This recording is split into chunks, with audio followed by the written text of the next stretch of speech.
नेपाल की कमान अब अंतरिम सरकार सुशीला कार्की के हाथों में है। सुशीला कार्की ने नेपाल की गद्दी तब संभाली जब हालात बेहद ही तनावपूर्ण थे। चारों तरफ हाहाकार और आगजनी थी। 14 सितंबर को सुशीला कार्की ने एक बड़ा फैसला लिया जिससे जेनजीज काफ़ी खुश हुए और उनको ये गर्व हुआ कि हमने सुशीला कार्की का अगर नाम दिया है तो वो सही दिया है। दरअसल 14 सितंबर को सुशीला कार्की ने कहा था कि इस रिवॉल्यूशन में, इस आंदोलन में जो भी जिनकी डेथ हुई है उनको शहीद का दर्जा दिया जाएगा।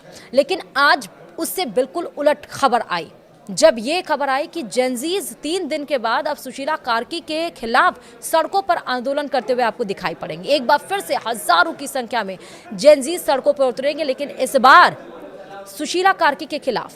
क्यों चिढ़ गए हैं सुशीला कार्की के खिलाफ और क्या वाकई ऐसा होने वाला है? क्यों ऐसा बोला गया कि जैसे कुर्सी पर बिठाया है वैसे ही हटा भी सकते हैं? हम आपको बताएंगे इस वीडियो में विस्तार से। नमस्कार, आप देख रहे हैं न्यूज़ 18 का डिजिटल प्लेटफॉर्म और मैं हूं आपके साथ श्रुति श्रीवास्तव। पड़ोसी देश नेपाल में प्रदर्शनों और आंदोलनों के दौर में जो कुछ हुआ वो सबने देखा। जब प्रदर्शन खत्म हुए तो यहाँ पर इन्हीं प्रदर्शनकारियों की चुनी हुई नेता के तौर पर सुशीला कार्की का नाम चुना गया।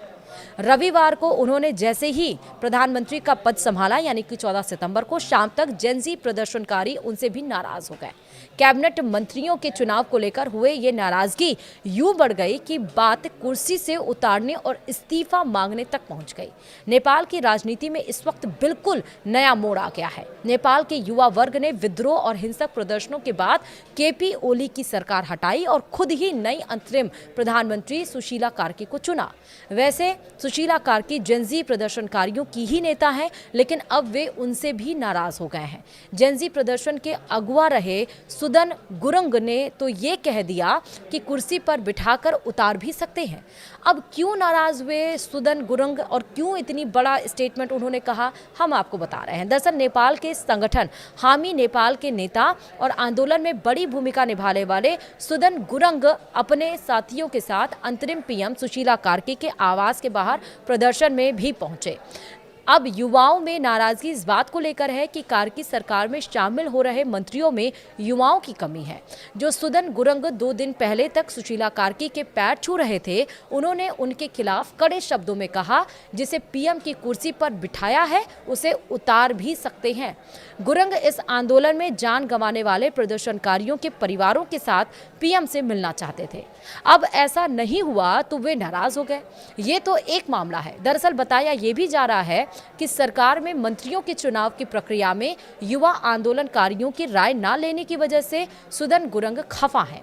फिलहाल सुशीला कार्की के मंत्रिमंडल के 3 मंत्रियों का चुनाव हुआ है, जिससे भी युवा प्रदर्शनकारी खुश नहीं है।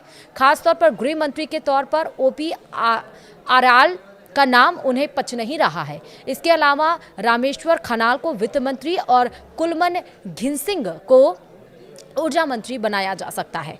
जेनजी प्रदर्शनकारियों का कहना है कि ओपी अरियाल को बात करने भेजा गया था और वे खुद ही मंत्री बन गए और कैबिनेट में युवा प्रतिनिधित्व नहीं दिख रहा है। अब आगे क्या होगा ये तो समय बताएगा, लेकिन फिलहाल नेपाल की राजनीति में अस्थिरता ही नजर आ रही है। तो क्या एक बार फिर से जिस तरह केपी ओली सरकार के समय में हुआ, जेनजी ने रिवॉल्यूशन किया, ना सिर्फ सोशल मीडिया बैन को लेकर बल्कि भ्रष्टाचार को भी लेकर, और 5 साल में 3 बार जो सरकार बदली उससे जेनजीज यानी युवा जो देश के भविष्य कहे जाते वो ऊब चुके थे। भ्रष्टाचार का खेल धड़ल्ले से चल रहा था, इसलिए उन्होंने सोचा कि प्रदर्शन करें और अपनी चुनी हुई सरकार, अपने द्वारा सुझाए गए नाम को हम सरकार में बैठाएं ताकि काम सही से चले, नेपाल की तरक्की हो।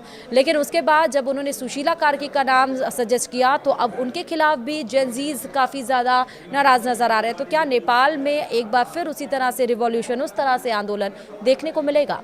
वीडियो में इतना ही। नमस्कार।